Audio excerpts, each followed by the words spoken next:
Thank you, Foundry, for having me here. I'm a bit nervous today because my parents are here. And this is the first time that they are seeing me present. So it's special, but it makes me nervous. I might fumble, so please forgive me. So before I start, I just want to give a small background which I usually don't say. I have been a journalist before I became a photographer. I was working for the Telegraph, which is published from this very city. I worked here for almost 6 years, and I have a very love-hate relationship with Kolkata because of some very tragic incident that has happened to me and my family here. And it's also the city has given me a lot. So I'll just start with a body of work which I did in Central African Republic, CAR, last year. This was for an assignment for Human Rights Watch. And the reason why I decided to show is because we are going to talk about conflict, but this assignment was messed up a little bit because I got arrested and detained twice while I was there. That country has no Indian embassy. I have an Indian passport. And the day I landed at the airport, my passport was seized because I had the incorrect visa, which was not my fault. So maybe when we have the talk, I'm going to explain a little about what happened, but I got the work done. This was about very similar to Boko Haram, but not so similar. It's about the sexual slavery that is happening in CAR. And it's a country which is at civil war, and it's between the anti-Balaka, which is Christian, and anti-Seleka, which is Muslim. So these two communities, they don't like each other, and they are basically at war. And what we documented was the lives of the women who were kept as sex slaves, and who managed to escape. Some were lucky. I'm not going to go to a lot of details about what happened to them, but I'm just going to show their photographs and maybe explain a little bit. So this woman, she has 4 children, and she was cooking when the forces came. She's Christian, and took her, and she was there for 4 months until she managed to escape. She was gang raped every day by the militia, and they used to use a broken beer bottle to rape her. This is another woman, a slightly older woman. She was around 45, 46, that's what she had said. This photograph was taken in a church where she had taken shelter. One thing that I want to mention is I'm very skeptical when I photograph any sensitive issues. I don't want anyone to fall in trouble because of my photograph. I'm respectful. And for this project, we actually went to the market and we got fabrics, and we used safety pins to make the people wear certain clothes, and we also got certain clothes. Because they are really poor, some of them, they just have 2 sets of clothes, and I didn't want anyone to recognize them because of their clothes. So most of it that they are wearing is something that we bought. This is another lady. The child that she's carrying is born out of rape. When I met her and when we interviewed her, she said that she hated the first sight of the child. She felt dirty and she just wanted to throw her away. But this is after 2 years, and now she cannot imagine her life without the baby. Her husband left her because she became a Balaka wife, according to ostracization and shaming that happens in many cultures. This is another lady. She is Christian, and she was gang raped by the forces, by the Muslim forces. And right now, when I met her, she was living alone in a refugee shelter. And some things that happen in the country that is still going on that people don't want to talk about. And what I learned about from her is the forces, the peacekeeping forces, even they sometimes commit sexual crimes. And she was asked by one of the peacekeeping forces, they were giving out bread and milk, and they said like, if you sleep with me, I'm going to give you an extra bread. I'll just I'm just going to slide through some of them. This is another woman whose husband left her after she managed to escape after 5 weeks. She lived in a school which was turned into a refugee camp, which you'll see later on. This lady, she's 55. Her three sons were killed in front of her. In front of her, the house was burnt. Her husband was burnt to death, and she's the only survivor right now. And she was kept as a sex slave for many weeks. This is another woman. This is her house that we went. Same story. She was kept as a sex slave. Her husband abandoned her. I decided to show this photograph because there is life beyond violence, and everyone deserves respect. And I get a lot of inspiration when I meet people who still smile after the worst thing has happened to them. And this is at a house where one of the women was taking refuge with another woman who opened her house to her because her husband would not accept her.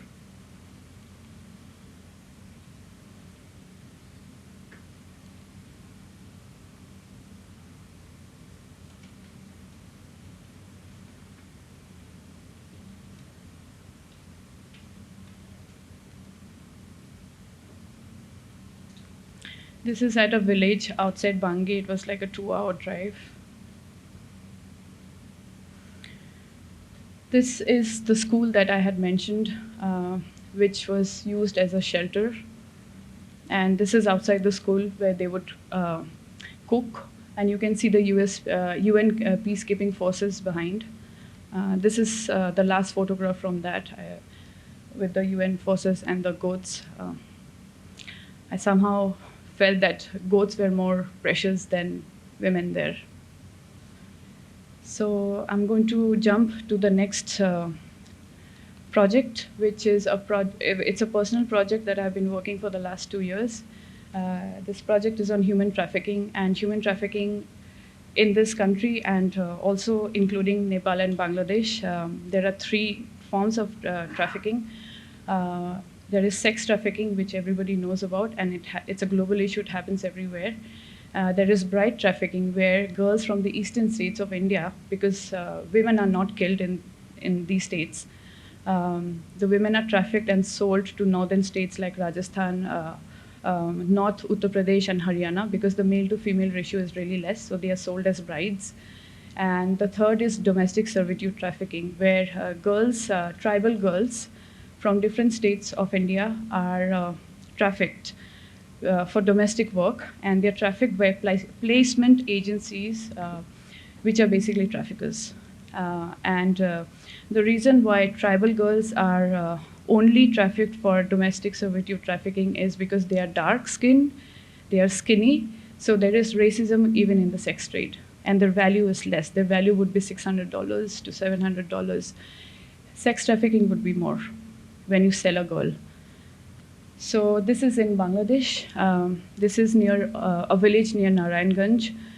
This girl has been missing for 4 years. This is northern West Bengal. This girl has been missing from, I think you can see, she's been missing from 2007.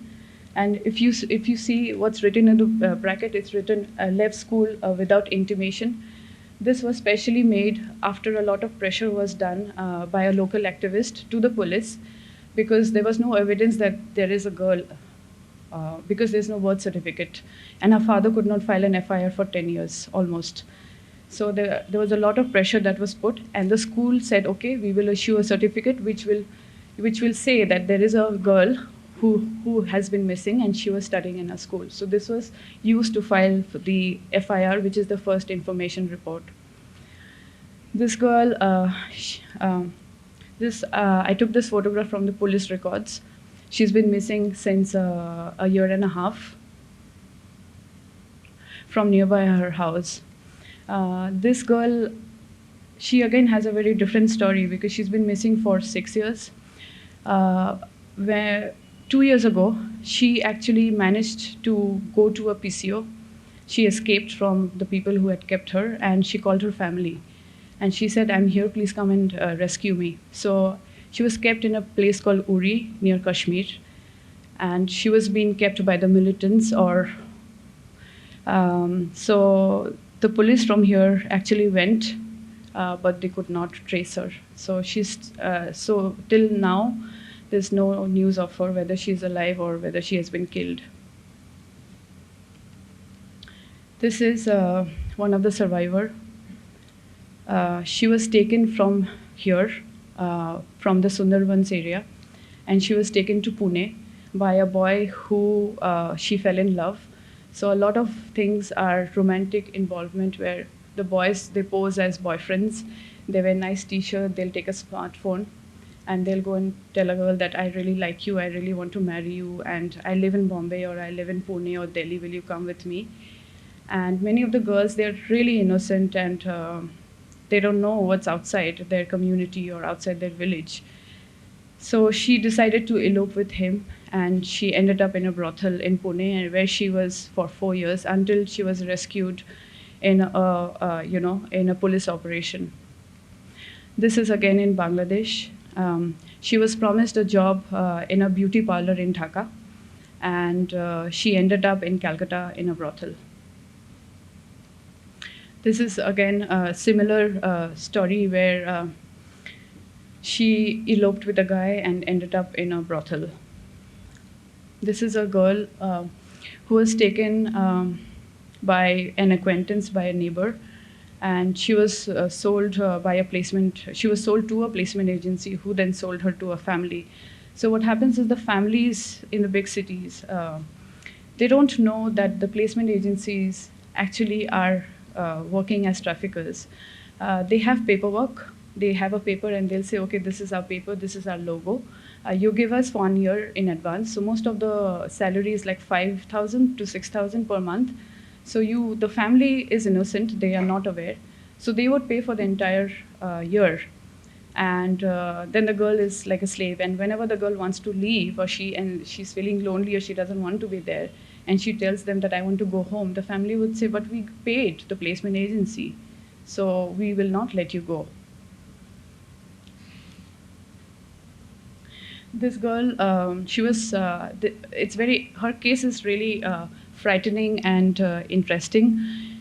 A guy who you will see later on called her and asked her out for a date, and she met him.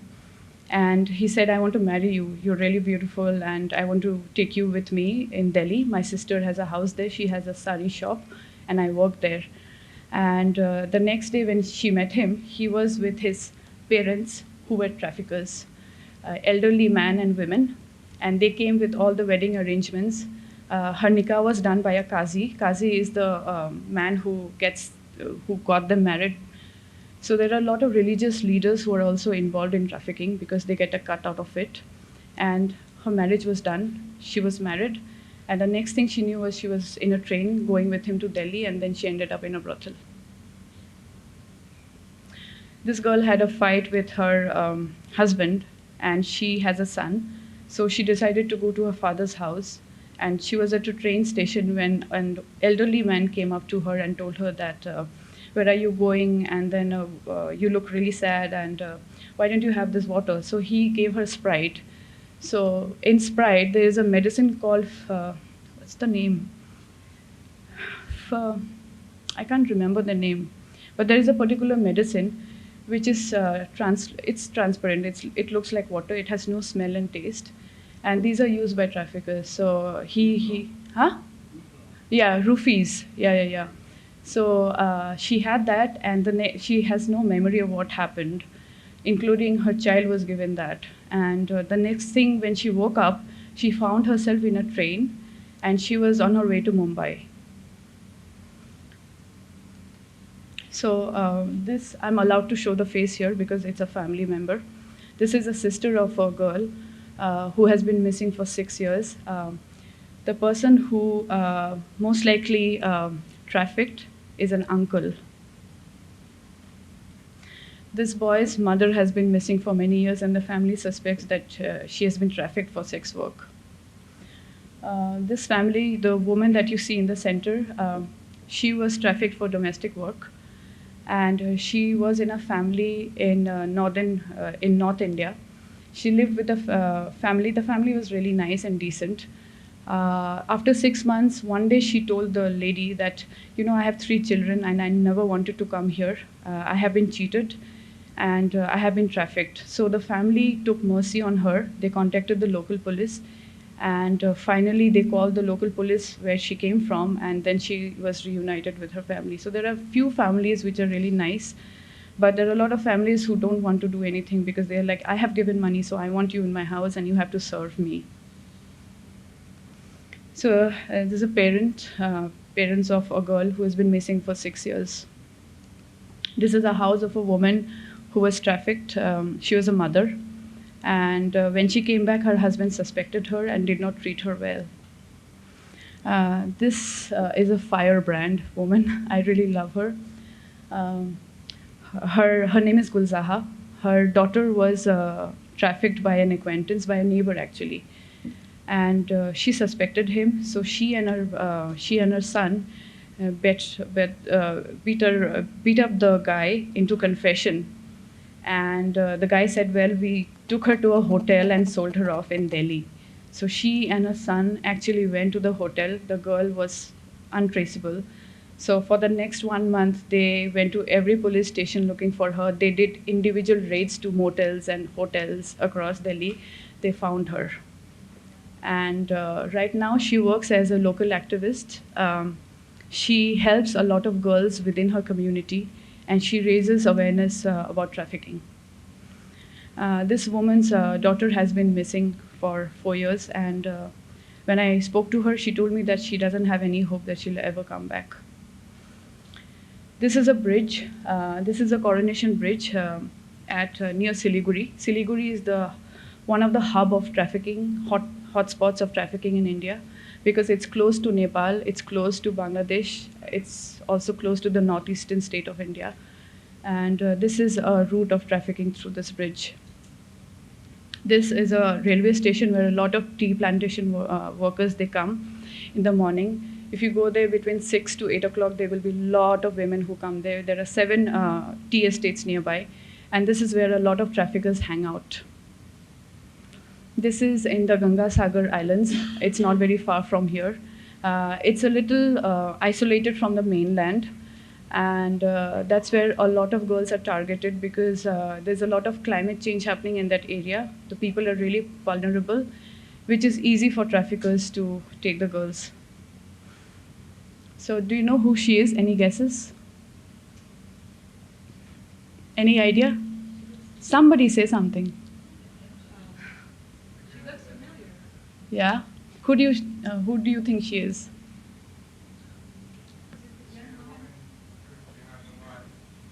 Yeah? Any guess?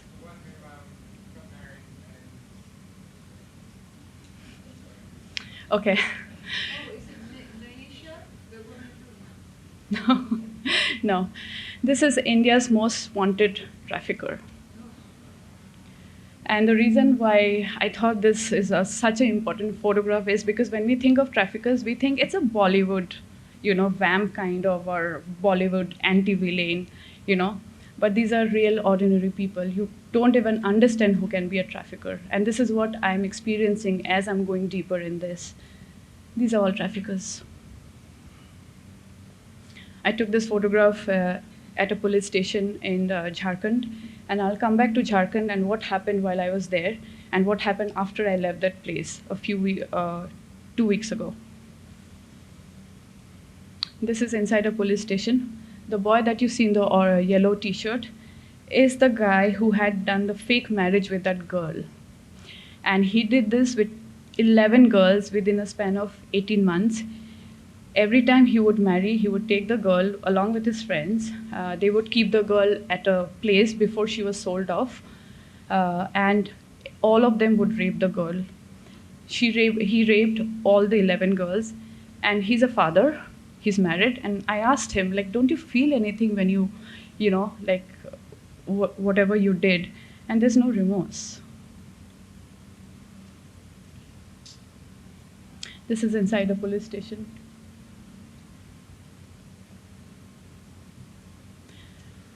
If you look at number 8, CAW stands for Crime Against Women, and you see the numbers and you know what it is.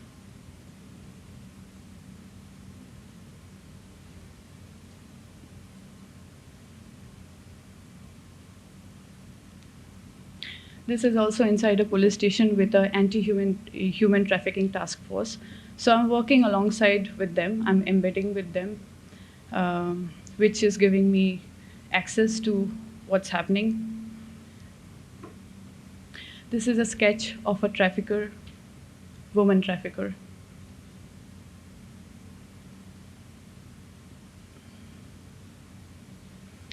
And this is inside the Ranchi police station. So the hotspots are the police station, the bus stops, from where the girls are trafficked.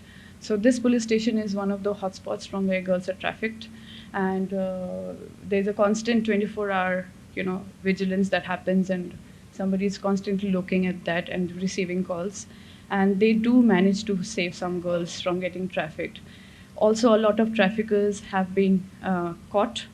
So it's all about awareness and keeping your eyes open as to what is happening. Even as ordinary civilians, I think we need to keep our eyes open to see what's happening around. If there's a girl or a group of girls who look really vulnerable, unable to speak, and they have been taken somewhere, I think it's our duty to ask what's happening to them, because many times they are being trafficked and they want to reach out to help, but they cannot, because they are threatened with knife. They are threatened so badly that they don't know how to escape.